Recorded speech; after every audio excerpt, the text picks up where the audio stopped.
Yesterday we had the 2 bodyguards. Yeah. Today we don't need them. I scared him. Scared them away. Machete. There you go.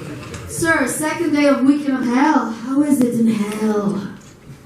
I loved it. It was great. I gotta say, this was a really well organized, and the staff here has been awesome.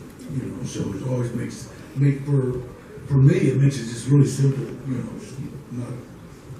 Well, thank you very much for being here for us, first of all.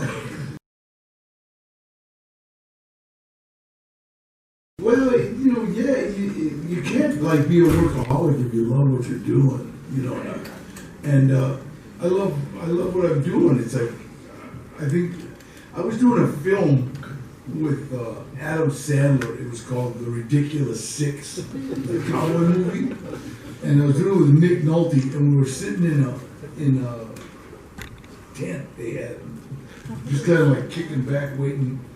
And they had like air conditioners, like, you know, and the tent out in the middle of New Mexico, but the tent was air conditioned. And somebody comes in and says, "Hey, when are you guys gonna retire?" Because me and Nick were probably the oldest guys on there. And Nick goes, "From what? We're playing cowboys with Adam Sandler." You know, so I just want to keep working, that's all. There you go. Why not? Except of course, appearing in movies and being an actor and being a stuntman as well, I'm not a stuntman. You're not a stuntman. Oh, God.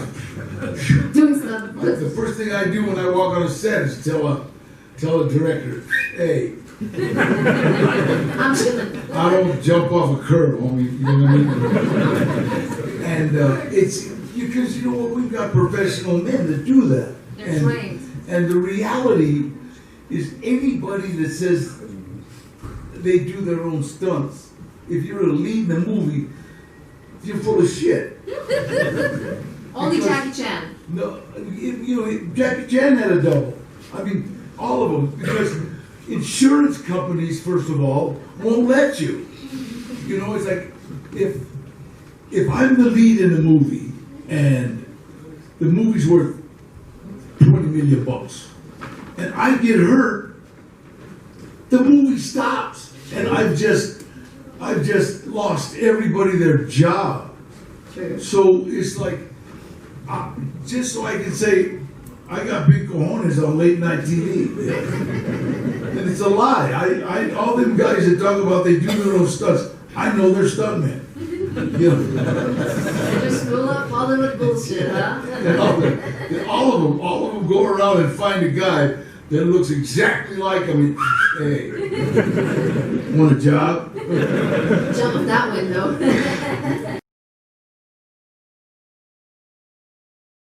I think a real famous philosopher, I think he was from China, Kwai Chang Caine. He said, "To one that is given a lot is expected." That was the guy from Kung Fu, I think. I don't know. Kwai Chang Caine did. But the reality is, you know what? God, I've been blessed, you know, and there's a price. You know, there's a price. It's like, wait a minute, man. I remember my mom telling me, you know, God didn't put you in the movies just for you. You know, it's like He put you in the movies to sign every autograph, to take every picture, and to say God bless you to everybody, and to be an example of His work. And I guess that's what I try to do. You know. And we can only learn from you. So. Just do it. Just do it. I got to do something for somebody every day. You know, seems to work. You did tell us yesterday that every good thing that happened to you in your life is always a direct way of because you wanted to help. Not in my life since like 1968. Really, okay. Everything good that has happened to me has happened as a direct result of helping someone else, and that's the way that's the way my friends, the people that I associate with, that's the way we're the guys then if we're driving down the street and we see you and your wife trying to move a refrigerator, we'll stop. You know, we'll yell from across the street, "Hey, you want some help?" Because if we run up on you, you're going to dial 911. We'll ride it. We'll steal you. So we'll help, and that's all we do. That's Whatever. amazing. Every one of my friends, this is God's honest truth. Every one that I choose to call friends, everyone that I break bread with, has thermal underwear and socks in their trunk of their car, because we pass them out to homeless. Just no cameras, no, just here, just take it, because if you're on the streets, it gets cold at night. So. True. And I've had people that say, "Why are you doing that? What did they say? You're the Napoli. You're pissing them off." I forget what it is. What is it? Enabling. You're an enabling them. Shut up! It's cold. You know. I'm trying to keep them warm. That is true. So I don't know, enable them or not, but that's what we do. But we want people to be warm. Thank you so much for doing that. Like, we do appreciate it.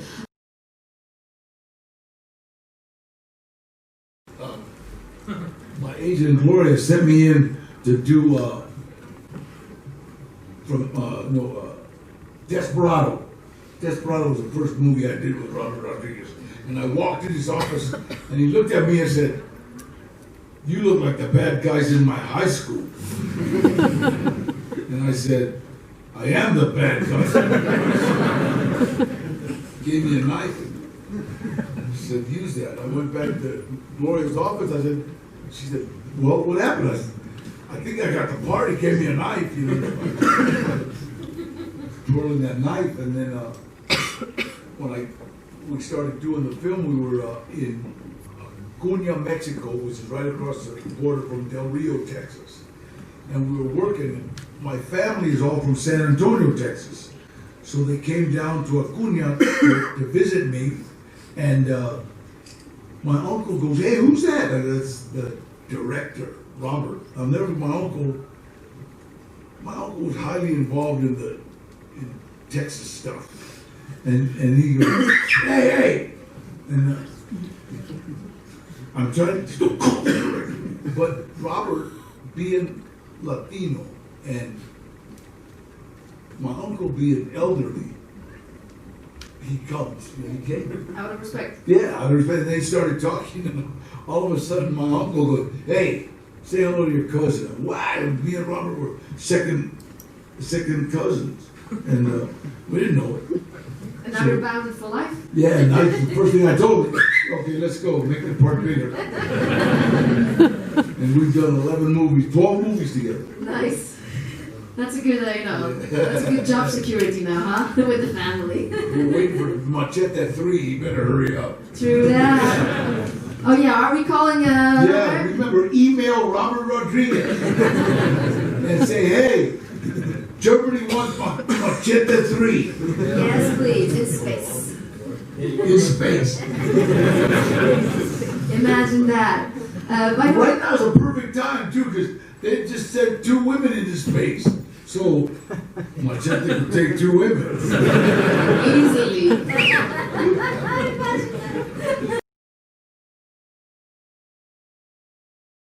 God, I work with most. I know you work with I everybody. just did a film with my son called, he directed me in a movie called From a Son, and probably the heaviest movie I've ever done. He got me to cry in it, and I've never cried in a movie.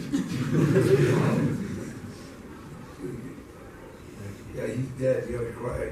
I'll kill her, I can't cry. Killers don't cry. And, but what he did was he talked all day long about what he did when he was little. You know, like all the cute things that kids do. Yeah, remember I did? Yeah, remember we all went to Disneyland. And so when it came time to do that movie, to do that scene, God, I was just so, I don't know what you call it, emotional already, right? And so when we did it, God, I sobbed. And then, all right, stop. You know, I can't. I want to do it like John Wynn. All right, do it. Didn't work. So I guess your son is an amazing director that he knew what to do. And it's funny because I had to not be his dad. It's like so weird. Your son's like telling you what to do, and you're thinking, I used to put you on timeout, you little shit. And then I had to say, wait, I got to give this guy the same respect I give my Robert Rodriguez and everybody else is. Tarantino. It is crazy. Yeah, and it came out really good. It's called From a Sun. We just got entered into Sundance. So. Wow, that's really good. That's really good. Congratulations. Yeah.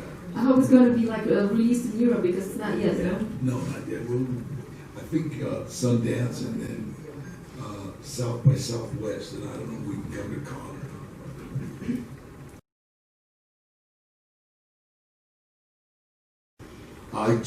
They just did a documentary called Inmate Number One.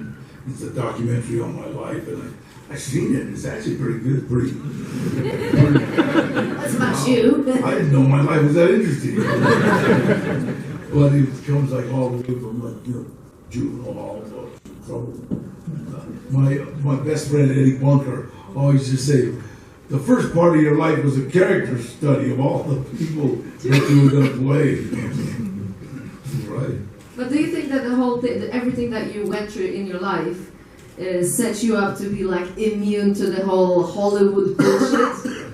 Because it's that's one of the things that I think, people that kind of grow up in Hollywood and around Hollywood and wanting to become very entitled because the film industry, it's made to seduce you. I mean, it's made to think that everybody's supposed to go get you a latte, and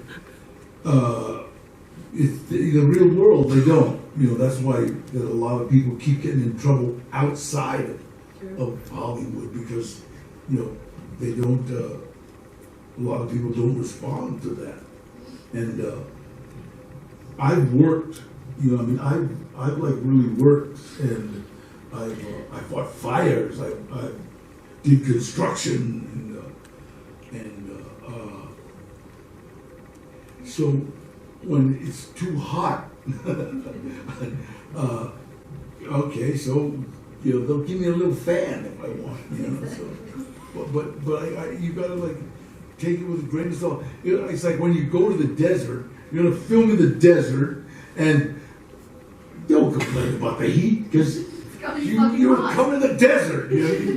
Get the suntan oil.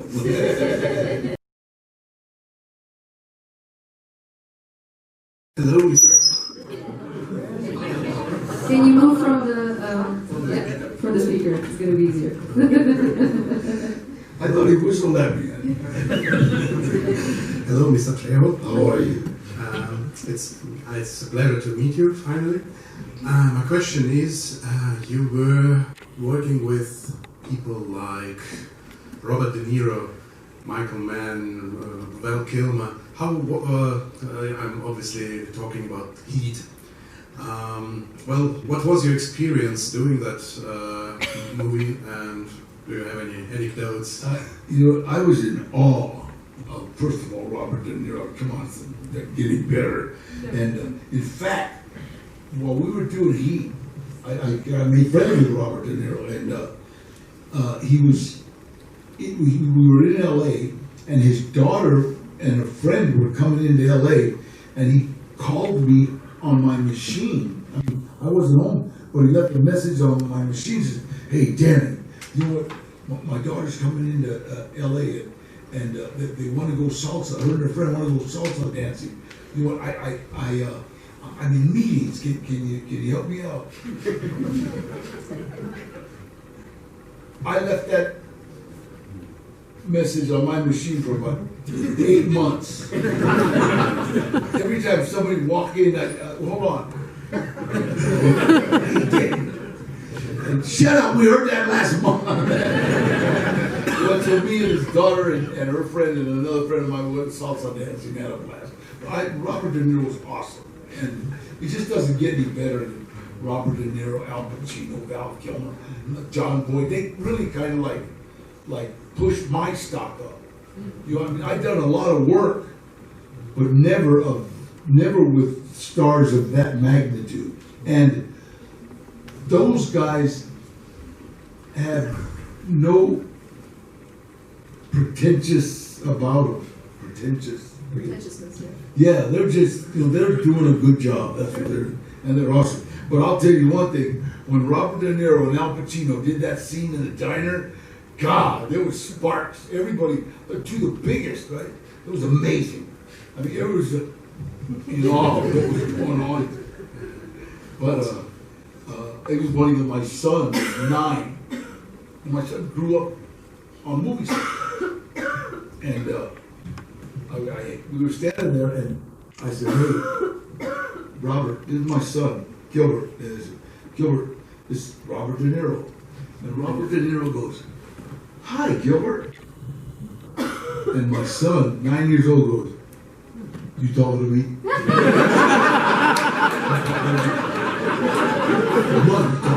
I'm Robert De Niro. Almost died. Gilbert, you didn't see that movie? He goes, "The Comedy Channel."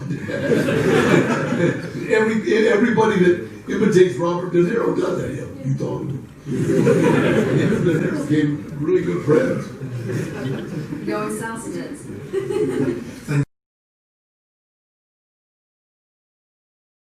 Come from, because I also watched Spy Kids with my kids, and there you were, Uncle Machete already. Was that the base of the Machete and Machete Kills? You know what? The God's honest truth is, Robert and I discussed Machete when we were doing Desperado, the first movie we did, because we were in Acuña, Mexico. It was hot. It's hot. I'll take off my shirt. So I'm walking around no shirt. All these people are asking me for an autograph, and they think I'm the star of the movie. And I remember Robert said, "Hey, they think you're the star of the movie." I said, "You mean I'm not?" "Who is it?" But Antonio Banderas hadn't really worked in America, anything to say. So nobody really knew him, and Selma, everybody knew Selma. Yeah, so everybody thought it was me and Selma. I didn't mind. But Robert came and said, "Danny, I got a character I want you to play. Machete. He's an ex-federale, and he's out the people, and just kind of like, everybody kind of gravitates toward him." I said, "Okay, cool. Let's do it." And then we just kept talking about it. And so when we did Spy Kids, I was going to be the uncle. He said, "Let's name him Uncle Machete," just as a homage. Homage, yeah. Oh, wow. Homage. I'm really learning Hollywood with homage. And then when they did Grindhouse, they needed some fake trailers, and he said, "Let's do a trailer for Machete." So we did it, and if you will notice, when we came out of the premiere of Grindhouse, after seeing the trailer for Machete, everybody, all of them, the producers were running for it. "Let's do this. We got to do this. It's a Latin hero, blah, blah, blah, blah, blah." So if you notice from the trailer, everything in the trailer is in the movie. And Robert was so brilliant that before he had somebody that looked like Lindsay Lohan, and he wouldn't show her face, if you noticed in the trailer. But when he brought Lindsay in, it looked exactly like her. So that's the story of Machete. And then Machete kills, and now Machete in space. Email. I'm telling you, the only way we're going to get it done is email. Exactly, we need to do this. We need to move the people where the Machete in space. That's it.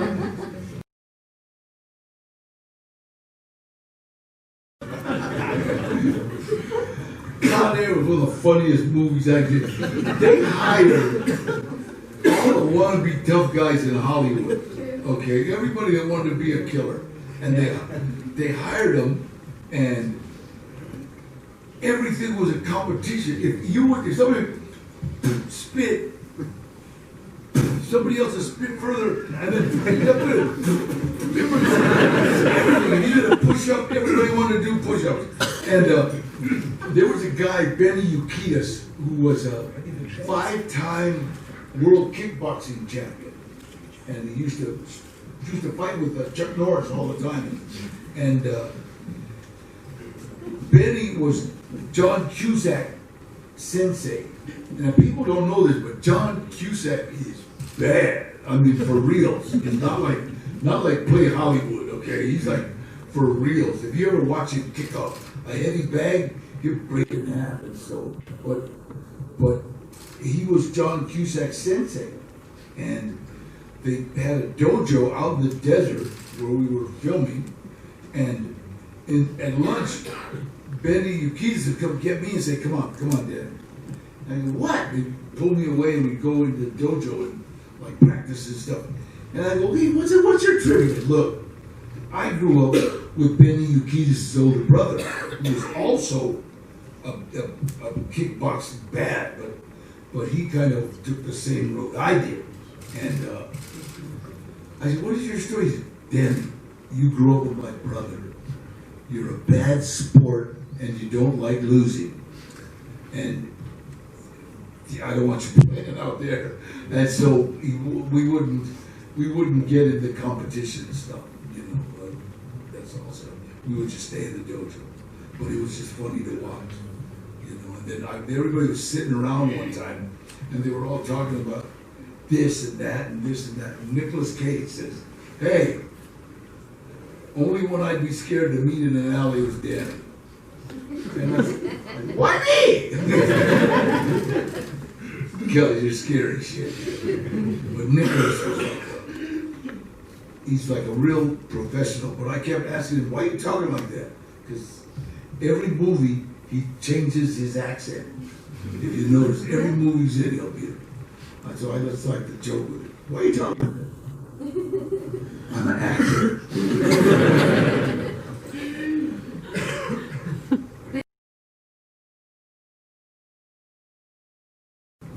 Hello, Danny. I have one question. Did you ever say this or posted it on Facebook? Is this one? Okay. What is it? Yeah, absolutely. Yeah. What does it say? I didn't say it. Somebody wrote it. You know what I mean? It's like Chuck Norris. Never heard of her. but I gotta tell you something. I did a movie with Chuck Norris early in my career, and I was watching him, and he's like a little short guy, shorter than I know, about 5'6", 5'7", like real tall. But he wears cowboy boots, you know. And I'm watching him, and I'm thinking, you know, I'm pretty tough, lightweight and welterweight champion every institution I was in, and I'm thinking, you know, I don't think he's that tough. And all of a sudden, he jumps up, spins around, kicks this mitt that his sensei was holding, and kicked the mitt like whack. You know, like you heard it. Like, Mr. Norris, can I talk to you? Yeah, I changed my tune real quick. No, Chuck Norris is like the real thing. And all the guys in Hollywood that talk about being karate and killing people and all that, that's all full of shit. Because if you ever want to shut them up, ask them about Chuck Norris. That's all. Anyone you can name. You know. But what about Chuck Norris? Yeah, Chuck Norris. Chuck Norris. For real. I think that was funny. Then after that, I did a couple of what was it, Western? Not Western. He was a sheriff, Texas Ranger. Texas Ranger. Yeah. He's like the real deal. He's Texas Ranger, isn't he? Trejo tacos.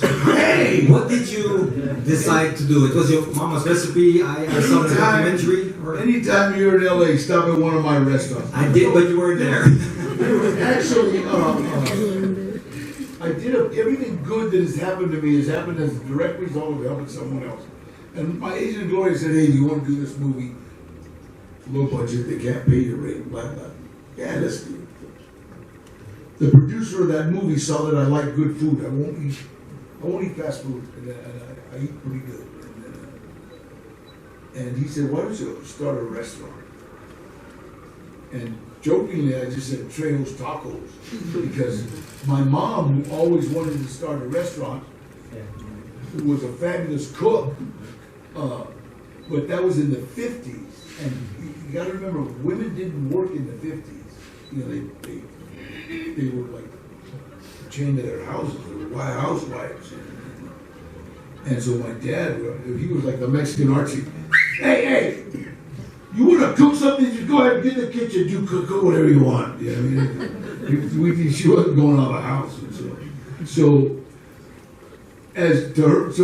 when Ash brought me a business plan, I gave it to Gloria. She read it because I'm a brilliant businessman, and she kind of said, "Hey, this is like a no-brainer. We can do this." And so all of a sudden, we're like, about 6 months later, we opened up Trejo's Tacos on La Brea. A year after that, we opened up Trejo's on Cahuenga. We've got 7 restaurants right now and a donut shop. Why donuts? Because the cops like donut. So the police. Sweeten them up. Are we waiting for Trejo Tacos in Europe? Come on. Right now, they've asked us to go to New York, to San Antonio, Texas, to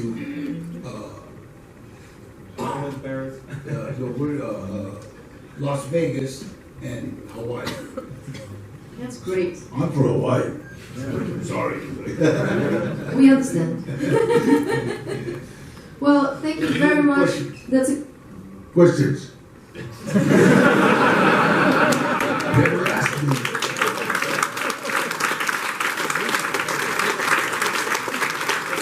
Thank you guys so much. I think it's the last one we're going to have, but you know what? The fans here, the staff here, everybody, everything about this Comic-Con has been an absolute joy for me. And I mean that. It's like everybody's been so cool, so polite. It's just been awesome. I really want to thank you guys, man, because you made it a really pleasant trip. Thank you so much.